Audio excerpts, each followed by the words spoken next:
আমার দেগঙ্গা ব্লকে SFCS 50টি আসনের মধ্যে 40টি আসনে বিনা প্রতিদ্বন্দ্বিতায় জয়লাভ করেছে বামপন্থীরা।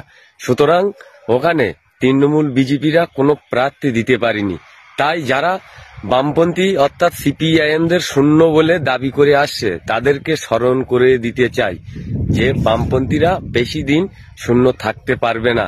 তার কারণ এই তৃণমূল আর বিজেপিকে দমন করতে একমাত্র বামপন্থীরাই পারবে। তাই দিকে দিকে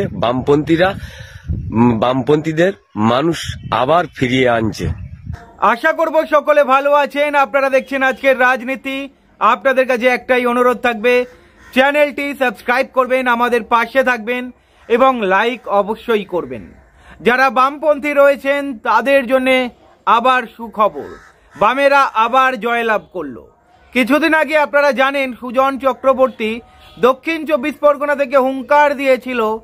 মীনাক্ষী মুখার্জি যেভাবে হুঙ্কার দিয়েছেন, মানুষের মধ্যে একটা উদ্দীপনার সৃষ্টি হয়েছে। আর তারই মধ্যে আপনারা জানেন বিভিন্ন জায়গায় যেখানেই সমবায় সমিতির নির্বাচন হচ্ছে সেখানেই লাল ঝান্ডা দেখা যাচ্ছে, লাল ঝান্ডাদের ঝড় দেখা যাচ্ছে, লাল ঝান্ডা জয়ী হচ্ছে। আপনাদের কিছুদিন আগে একটা খবর বলেছিলাম, যেখানে বলেছিলাম দেগঙ্গায় 50-এ 50, দেগঙ্গাতে যে সমবায় সমিতি নির্বাচন হচ্ছে FSCS, এখানেও জয়লাভ করেছে বামেরা, বামপন্থী সংগঠনগুলো।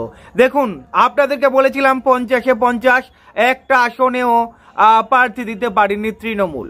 এই খবরটা একেবারে মিথ্যা নয়। আপনাদের সামনে যা প্রতিবেদন আনি, আমার কাছে খবর থাকে, সেই খবরগুলোই আপনাদের কাছে দিই। কিন্তু আমরা এখন যেটা শুনতে পাচ্ছি, 50টা আসনে যে নির্বাচন হয়েছে তার মধ্যে 47টা আসন বামপন্থী সংগঠন জিতে গেছে। বেড়াচাপাতে 5টা আসনে নির্বাচন হয়েছে।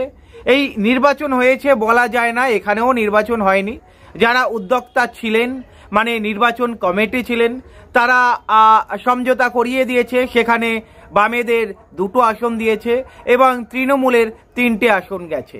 কিন্তু বাদবাকি জায়গায় নির্বাচন হয়নি বললেই চলে এবং বামপন্থী সংগঠনগুলো সব দিকেই জয়লাভ করেছে।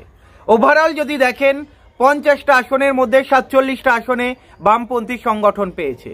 আর যেই 3টে আসন তৃণমূল পেয়েছে, ওটাকে জয় বলে না, অ্যাকচুয়ালি ওটাকে গায়ের জয়েরই বলে। একটাও আসন তো এমনিতেও জিততে পারিনি। দেগঙ্গায় যে সমবায় সমিতির নির্বাচন হলো, সেখানে যারা উদ্যোক্তা ছিলেন জানে নির্বাচন হলে পয়সা খরচ হয়। এই পয়সা খরচের হাত থেকে বাঁচার জন্যে ওনারাই ডিসাইড করে দিয়েছে তৃণমূল 3টে, বামপন্থী সংগঠন 2টো। আর বাদবাকি সব কটা জায়গায় তৃণমূল প্রার্থী দিতে পারলো না। বন্ধুরা দেখুন, এই দেগঙ্গাতে মাটি চুরি থেকে শুরু করে, জমি দখল থেকে শুরু করে, ভেরি দখল থেকে শুরু করে আপনারা সবকিছুই দেখেছেন। এইসব খবর আপনাদের কাছে আসে, অনেক সময় আপনাদের কাছে হয়তো যায় না। কিন্তু যে খবর আজকের আপনাদেরকে দিচ্ছি, আবার CPIM জয়লাভ করলো। দেগঙ্গা তথা গোটা পশ্চিমবঙ্গ জুড়ে বিরোধীরা বলে বামেরা শূন্য, বামেরা খাতা খুলতে পারে না। এই যে দেখতে পাচ্ছেন, সমবায় সমিতির নির্বাচন যেখানেই হচ্ছে সেখানেই লাল ঝান্ডা। এর কারণ কি? কারণ বামেরা রয়েছে, বামেরা থাকবে এবং বামপন্থী সমর্থক যারা রয়েছে তাদের মধ্যে একটা আলাদাই আনন্দ, আলাদাই উচ্ছ্বাস আমাদের চোখে পড়ছে। আমরা দেখেছি এই মুর্শিদাবাদ থেকে প্রায় 250 জনার বেশি CPIM-এ যোগদান করেছে তৃণমূল ছেড়ে। আমরা দেখেছি মালদাতে প্রায় 50 জনার বেশি বিজেপি ছেড়ে CPIM-এ যোগদান করেছে। এবং পশ্চিমবঙ্গের বিভিন্ন জায়গা থেকে আমাদের কাছে খবর যখন আসে তখনই আপনাদেরকে দিই। লাল ঝান্ডার ঝড় আপনারা জানেন, চারিদিকে সমবায় সমিতি নির্বাচনে জয়লাভ করেছে। একটা কথা আপনাদেরকে বলি, আপনাদের হয়তো অনেকে বিভ্রান্ত করার চেষ্টা করে যে বামেরা খাতা খুলতে পারবে না, বামেরা শূন্য। তবে 2026 নির্বাচনের আগে বামেরা যেভাবে রেডি হচ্ছে, এটাকে বলতে পারেন একটা নেট প্র্যাকটিস। যেখানেই সমবায় সমিতি নির্বাচন হচ্ছে, বামেদের দখলদারি আপনাদের চোখে পড়ছে।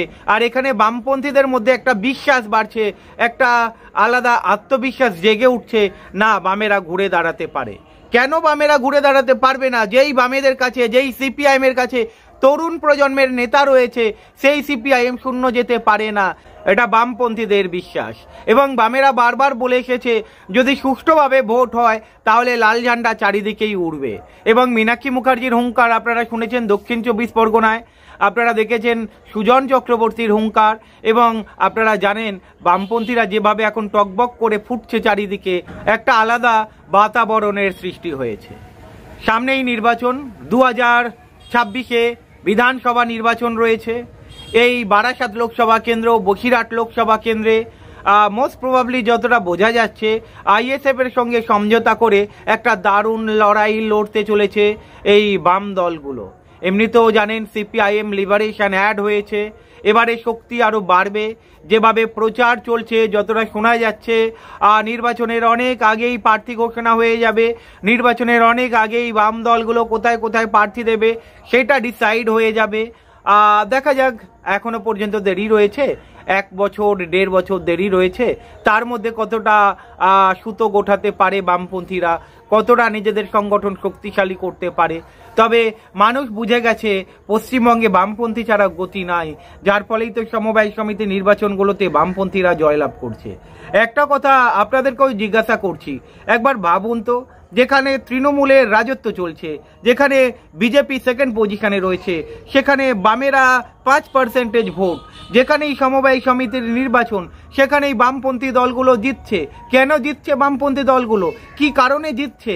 সমবায় সমিতির নির্বাচনে সেখানেও তো মানুষ হারিয়ে দিতে পারে, বামপন্থীদের শূন্য করে দিতে পারে। বামপন্থীদের শূন্য কেন করছে না? তার মানে বুঝতেই পাচ্ছেন বামেরা লড়াইয়ে রয়েছে, লড়াইয়ের ময়দানে রয়েছে, মানুষের পাশে রয়েছে।